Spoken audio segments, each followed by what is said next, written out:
नमस्कार बच्चों, स्वागत है आपका अपने YouTube चैनल हरियाणा सेंट्रल पर। नमस्कार भाई। और CET क्वालिफाई की सीरीज़ और मुहिम में आपकी एक और वीडियो लेके आपके लिए हाजिर है।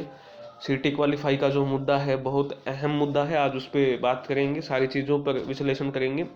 उससे पहले बेरोजगारी कितने चरम लेवल पे है। कल कुछ बच्चों ने, स्टूडेंट्स ने निंदनीय कार्य किया। दो संसद के अंदर गए और दो संसद के बाहर प्रदर्शन किया। हम ये देखिए, गलत चीज़ है ये, कानून को अपने हाथ में लेना बिल्कुल गलत है। और जांच अभी जारी है पुलिस की, कुछ भी कहना मुश्किल है किसके कहने पे वो गए थे, या अगर किसी के कहने पे वो गए नहीं हैं, क्या बेरोजगारी वहां तक खींच के लेके गई है। सरकार को ये सोचना पड़ेगा कि बेरोजगारी इतने चरम लेवल पे है, खासकर हरियाणा में, कि बेरोजगारी अगर ऐसे परेशान करती है मानसिक तौर पर, तो वहां तक वो पहुंचे क्यों, उसके पीछे कारण क्या है वहां तक पहुंचने के। तो सबसे बड़ा कारण बेरोजगारी है, और ये सरकार को खुद को भी पता है। सरकार किसी की नहीं सुनती है। अब आप CET के मामले में ही लगा लीजिए, ठीक है, सुनना तो दूर, पिछले 3 साल से बच्चे थक चुके हैं मुख्यमंत्री को कह कह के, और फिर कहते हैं कि ये ऐसे काम ना करो, क्योंकि सरकार की ये जिम्मेदारी है हर एक को रोजगार देना, स्किल देना। DPSP क्यों है संविधान में, directive principle of state policy क्यों है, ये एक स्टेट की जिम्मेदारी है कि वो उसको रोजगार प्रोवाइड करवाए। लेकिन ये नहीं है कि आप सब रूल की धज्जियां उड़ा दें उसमें। तो ये सोचना पड़ेगा कि आप बेरोजगारी को किस हद तक ले जाना चाहते हो, किस हद तक युवाओं में जो आपका अपराधी प्रवृत्ति पैदा हो रही है, इसके सबसे बड़ा कारण बेरोजगारी है। उससे ही नशा आता है, हर नशे से फिर आपका नशा प्लस में आपका जो भी क्राइम के जितने भी रूप होते हैं वो जनरेट होते हैं। तो ये बहुत बड़ा मुद्दा है बेरोजगारी का। इस पर मैं सरकार को कहना चाहूँगा कि पढ़े लिखे जो बच्चे हैं, कोई बेरोजगार इंजीनियर है, रनिंग चैंपियन है, रिक्शा चालक है, और HCS की तैयारी करने वाली MPhil, MA, BA, net, CTET, HTET पास परीक्षार्थी, क्वालिफाइंग परीक्षार्थी ऐसा करने को मजबूर है, तो सरकार को भी सोचना चाहिए। बहुत गंभीर विषय है, बहुत गंभीर विषय है बेरोजगारी। और जो सुरक्षा में चूक हुई है वो तो एक है ही है कि ऐसा नहीं करना चाहिए था। और सबसे बड़ी बात, वो कल का दिन भी गलत था जो इन्होंने चूज किया, तो वो बाकी अब जांच में आएगा। लेकिन बेरोजगारी एक बहुत कैंसर जो होती है ना, कैंसर बीमारी बेरोजगारी आपकी बनती जा रही है। बात करते हैं CET पे। CET का मुद्दा देखिए, कल मीटिंग में से काफ़ी सारी बातें निकल के आई, और जो बातें मीटिंग में निकल के आती हैं वो हमारे चैनल पे, मेरे हरियाणा सेंट्रल पे, आपके हरियाणा सेंट्रल पे, वो लगभग पहले ही पता होती हैं। कोई ऐसी नई बात नहीं थी उसमें। लेकिन बहुत बहुत धन्यवाद जो बच्चे आपके जाते हैं। कमीशन के पास नई बातें कुछ कहने को है नहीं, ठीक है। वो नॉन कैंसिल वाला जाते हैं तो उसको एक अलग बात, जो भाई क्वालिफाई वाले हम जाते हैं तो हमको अलग बात।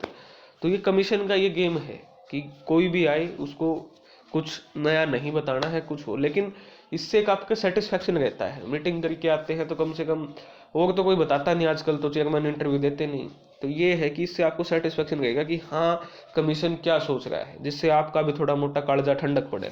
देखिए भाई, CET का जो मामला है, CET मामले में सरकार, ऐसा बोला गया कमीशन के द्वारा कल कि हम क्वालिफाई नहीं कर सकते, हमारे हाथ बंधे हुए हैं। जब भाई रातों रात आप किसी कर्मचारी को रिटायरमेंट दुआ देते हो और उसको फिर HPSC में फिट कर देते हो, तो ये बात तो कहना सरासर गलत है कि हम कुछ नहीं कर सकते। सारे का सारा जो मैटर है CM के हाथ में है, ठीक है, कैबिनेट के हाथ में है, और पावर टू अमेंड कमीशन के हाथ में भी है, ठीक है। सब चीजें कर सकते हैं, ये सिर्फ बकवासबाजी है, बरगलाने की बात है, झूठ बोलने की बात है कि हम कुछ नहीं कर सकते। नंबर 1 बात। नंबर 2 बात, CET में कोई भी एक भी ऐसी कड़ी नहीं है जहां पर राहत मिले कमीशन को, क्योंकि गलतियां इतनी इन्होंने सैकड़ों कर रखी है। एक गलती पे हम बात करते हैं। सबसे पहली गलती की 5 नंबर की वेरिफिकेशन। आजकल इसकी चर्चा नहीं करता है कोई भी, आपको उन्हें देखा होगा, थोड़ा गौर से देखोगे ना इस चीज को, 5 नंबर पे अब कोई चर्चा नहीं करता है, ठीक है। अब सॉल्यूशन पे सारी बात करते हैं, लेकिन इसको भूल गए हैं। जिसने स्टे दिलाया है पूरी भर्ती पे उसको भूल गए। इसके पीछे साजिश है, ये कारण है ये कि इसकी जिक्र ना करो, लेकिन इसका जिक्र हम करेंगे। हम बताएंगे आपको कि 5 नंबर का सरकार ने अभी तक क्या किया है। 5 नंबर के मामले में सरकार ने अभी तक कुछ नहीं किया है। 2 बातें सामने निकल के आती है। फिजिकल वेरिफिकेशन तो आपके सामने है, फिजिकल वेरिफिकेशन नहीं करवाई, नंबर 1, जो कि कोर्ट ने बोला है कि आप वेरिफिकेशन करवाइए, और फिजिकल वेरिफिकेशन से ही पॉसिबल है। नंबर 2 बात, PPP ID का डाटा। अब PPP के ID डाटा से 60 से 70 हज़ार according to sources news sources से आपके ये क्या है, आपके 60 से 70 हज़ार निकल के आते हैं जो विद्यार्थियों ने 5 नंबर गलत तरीके से लिए हुए हैं या पॉलिसी के अगेंस्ट लिए हुए हैं। अब आपको क्या लगता है, मेरे इस रिसोर्सेज के अनुसार तो वो 60 से 70 हज़ार जो बच्चे हैं उनके 5 नंबर नहीं हटाएंगे, यानी ये डाटा कोर्ट में नहीं देंगे। उनका कहना है अगर ये डाटा कोर्ट में दे दिया तो इस पे कोर्ट का यही होगा कि आप इन 5 नंबरों को हटा के रिवाइज रिजल्ट जारी करें, तो ये काम वो नहीं करेंगे। अब आप बताओ मुझे, आप बहुत सारे समझदार हो, जितने भी 100, 200, 150 इस वीडियो को देखें, कि 5 नंबर के मामले में सरकार ने क्या क्या किया, कैसे इससे सटे हटेगा, कैसे रिजल्ट जो रद्द है वो कैसे रिवाइज होगा। ठीक है, इनके अलावा तो कोई ऑप्शन ही नहीं है, एक PPPID और एक फिजिकल वेरिफिकेशन। अभी तक ये दोनों नहीं किए हैं सरकार ने, डंके की चोट पे विश्वसनीय सूत्रों ने स्पष्ट बताया। आप क्या सोचते हो इस विषय आप बता सकते हो, आप खुद इस चीज से अंदाजा लगा सकते हो। नंबर 1 बात तो स्टेटस तो हटना नहीं, आगे प्रोसेस बढ़नी नहीं, नंबर 1 पहले केस में। दूसरा जो सबसे बड़ा केस इनका है वो ये है कि बुलाना था ग्रुप के, ठीक है, उसके पोस्ट वाइज, और बुला लिया ग्रुप के वाइज।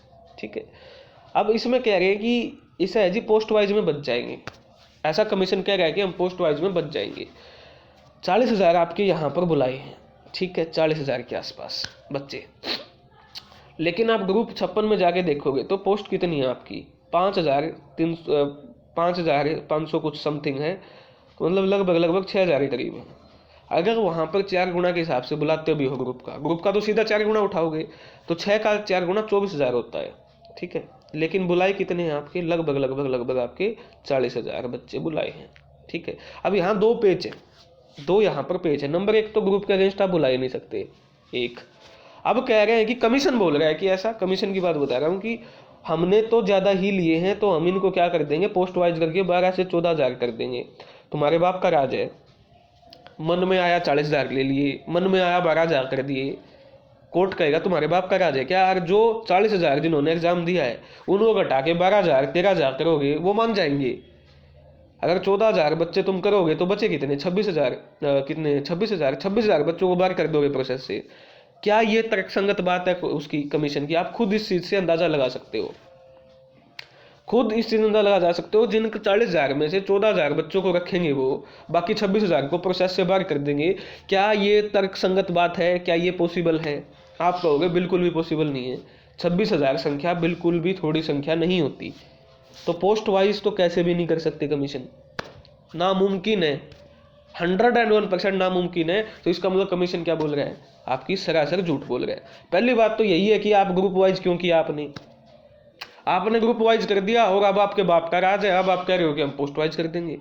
ये शब्द तो कमीशन यूज ही नहीं कर सकता कि हमने पहले ही ज्यादा लिए हैं। क्यों भाई, भगवान आगे गया था, कान में बता के गया था क्या बात की पहले ज्यादा लेनी है, पहले भ्रष्टाचार करना है, पहले गड़बड़ करनी है, पहले गड़बड़ करो और फिर उस गड़बड़ को छुपाने खातिर एक और गड़बड़ करो। ये तो पॉसिबल नहीं है, ऐसा तो हो ही नहीं सकता, तो ये तो पॉसिबल है ही नहीं, तो कमीशन की एक और झूठ। दूसरी बात, अब यहाँ पर ये 40 हज़ार बच्चे ग्रुप वाइज ले लिए इन्होंने। 40 हज़ार बच्चे कैसे आए भाई, जो लगभग 12 से 13 14 हज़ार बच्चे एक्स्ट्रा लिए हैं, किस कैटेगरी के लिए हैं, इसमें कोई बात नहीं करता।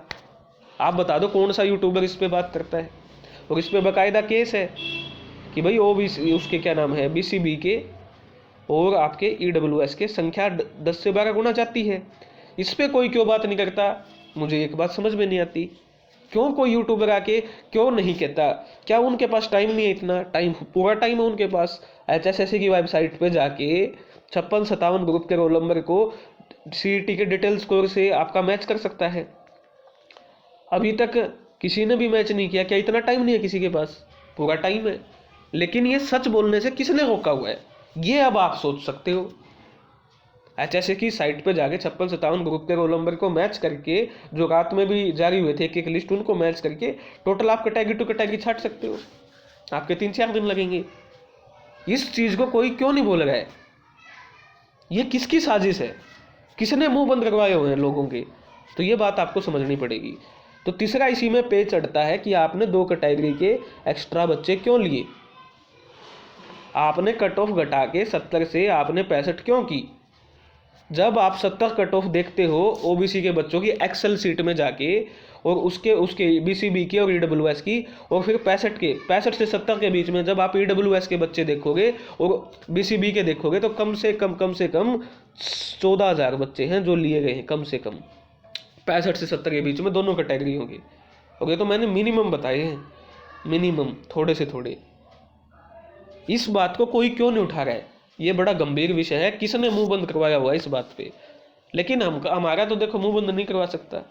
हम तो जहाँ सरकार सही होगी वहाँ सही स्टैंड लेंगे, जहाँ गलत होगी वहाँ गलत बोलेंगे, क्योंकि हमारे खून में गद्दारी है ही नहीं। हमारी तो एक ही बात है कि हमारा लास्ट भाई बहन हरियाणा का बच्चा एग्जाम में बैठे पेपर दे, उनकी कोई गलती नहीं है इसमें। तो इस केस में मुझे बता दो कैसे छुटकारा मिलेगा। उसके बाद आपने ग्रुप 56 की अलग अलग 29 प्रकार की ऐसी पोस्ट है जिनकी अलग अलग क्वालिफिकेशन है, जो कि इस ग्रुप में आ ही नहीं सकती हैं। अगर आपने जबरदस्ती उसको डाल भी दिया तो उसकी आपकी अलग अलग कट ऑफ लगनी है। लाइक फीमेल सुपरवाइजर कानून को वो आपने लगाई नहीं, और आप कह रहे हैं कि हम रिजल्ट निकाल देंगे, आप कह रहे हैं कि हम बचा लेंगे व्यक्ति को। कैसे बचा लोगे? सपनों में बचा लोगे? तो ये सारी बातें सरासर आपको झूठ बोली जा रही है कमीशन के द्वारा, बरगलाया जा रहा है आपको कमीशन के द्वारा। समाधान एक ही है, ठीक है? आज मानो, कल मानो, परसों मानो, कभी भी मानो, समाधान एक ही है कि हरियाणा के 1,60,000 बच्चों ने जिन्होंने प्रेफरेंस भरी है उनको आपको एग्जाम में बैठाना पड़ेगा। इसके अलावा आपके पास कोई ऑप्शन नहीं है। राजनीतिक तौर पे भी सबसे बढ़िया ऑप्शन है, और बच्चों की तरफ से भी सबसे बढ़िया ऑप्शन है। 5 साल से आपने खून के आंसू जो रुलाया है, ये बढ़ती 4 गुना की कंडीशन किसी भी राज्य में नहीं है भारत में। किसी भी राज्य, कोई भी राज्य 5 नंबर बाहर की स्टेट को नहीं देता, अपनी स्टेट को भी नहीं देता, बाहर की तो दूर की बात है। कोई भी स्टेट 30 नंबर फ्री के नहीं देता, जो कि HKRN का आपने डकोसड़ा बनाया हुआ है। किसको नौकरी दे रहे हो, क्यों दे रहे हो, कब दे रहे हो, किसी को कुछ नहीं पता है। तो ये सारी चीज़ें आपकी दब जाएंगी अगर आप इन 60 बच्चों को, या दोबारा से पोर्टल खोलोगे जिन्होंने भरा नहीं है, तो लगभग 2 लाख हो जाएंगे मैक्सिमम। जैसा कि कल कमीशन ने माना, कमीशन ने कहा कि ग्रेजुएट पार्ट तो टोटल 1,60,000 बच्चे हैं, हमको उसमें लेने में कोई दिक्कत नहीं है। पेपर देने आएंगे लगभग 1 लाख भी नहीं देंगे, क्योंकि प्रेफरेंस ही आपकी 1,60 है, ज़्यादा से ज़्यादा 2 लाख हो जाएंगी। तो ये बातें आपको समझनी पड़ेगी, कितनी बड़ी आपसे कमीशन झूठ बोल रहा है, कितना बड़ा आपको बरगलाने की कोशिश की जा रही है, ठीक है? रही CET दूसरे की बात, CET दूसरा आएगा नहीं, गारंटेड है। अगर ये पूरा ही नहीं हुआ तो CET दूसरा कहाँ से आएगा? एक कंडीशन में CET दूसरा आ सकता है, अगर ये पूरा होता है तो। और जब नॉन कैंसल जो भाई वहाँ पर बैठे हैं, जो ये चाहते हैं कि ये प्रोसेस 32,000 की पूरी हो, 56-57 का रिजल्ट निकले, जब वो AG से मीटिंग करके आते हैं तो उन्होंने खुद आपके ऑन रिकॉर्ड वीडियो में बोला कि 2 से 3 डेट और चाहते हैं AG साहब, 2 से 3 डेट और लगेंगी। या तो वो झूठ बोल रहे हैं या AG साहब झूठ बोल रहे हैं। तो किसकी सच मानोगे? AG की मानोगे, कमीशन की मानोगे, किसकी मानोगे? और साथ में कमीशन आपका कहता है कि हम तो CET क्वालिफाई के पक्ष में हैं। ये जो 2 तरह की बातें करता है ये आपका कमीशन करता है, ये बांटने का काम जो करता है कमीशन करता है। तो सच्चाई आपके सामने है, किसी भी हालात में आपका कुछ भी नहीं हो सकता, सिर्फ एक काम हो सकता है, इन 1,65,000 बच्चों को एग्जाम में बैठाना। इसके अलावा कोई ऑप्शन नहीं है। इसको तुम CET क्वालिफाई बोलो या सभी बच्चों को एग्जाम में बैठाने का मौका बोलो, जो भी बोलो, ठीक है? कुछ भी तुम कह सकते हो, लेकिन वो कब पॉसिबल होगा? जब मनोहर लाल साहब का थोड़ा जो अहंकार है वो टूटेगा। उनको पता चलेगा कि 4 साल से कितने बच्चे हमने परेशान कर रखे हैं। अब अगर हम इनको एग्जाम में नहीं बैठाएंगे, और वो भी बिना गलती के, इन पे हमने एक्सपेरिमेंट किया, इतने जिद पे अड़ेंगे हम, सैकड़ों प्रदर्शन, धरना प्रदर्शन, जन संवाद कार्यक्रम, सैकड़ों मीटिंगें करने के बाद भी अगर हम इतने अहंकार में हैं, तो इनके घर का चाचा मौसा फूफा क्यों वोट देंगे हमको, जब हमने इनका बच्चा ही एग्जाम में नहीं बैठाया? तो ये बात मुख्यमंत्री को सोचनी है। अब हम तो भाजपा को समझा चुके हैं, रोज समझाते हैं सुबह उठ के, लेकिन समझना किसको है? मुख्यमंत्री, क्योंकि यही भगवान है भाई। सर्वे सर्वा भाजपा की यही है, किसी की चलती नहीं, ना विधायकों की चलती, ना सांसदों की चलती, ना संगठन की चलती तो इनकी है। ऊपर से आता है ऑर्डर और ये फॉलो करते हैं। तो कब इनको समझ में आएगी कि वोट लेने हैं या नहीं लेने, या इनको ये वहम है कि मोदी जी आएंगे और हमको वोट मिल जाएंगे? तो ये वहम लोकसभा में निकलवा के देख लेना, और तो क्या इलाज है? हमारा तो काम ये है कि अगर आप अच्छा काम करोगे तो आपको वोट पड़ना ही है। अगर आप ये जिद्दी बांधोगे, कच्चे कर्मचारियों को लगाओगे, किसको लगाओगे पता ही नहीं है, तो कौन आपको वोट देगा। ये बात भारतीय जनता पार्टी और मुख्यमंत्री को समझनी चाहिए। ये आपके लिए सीईटी क्वालीफाई पे अपडेट थी। धन्यवाद। जय हरियाणा, जय भारत।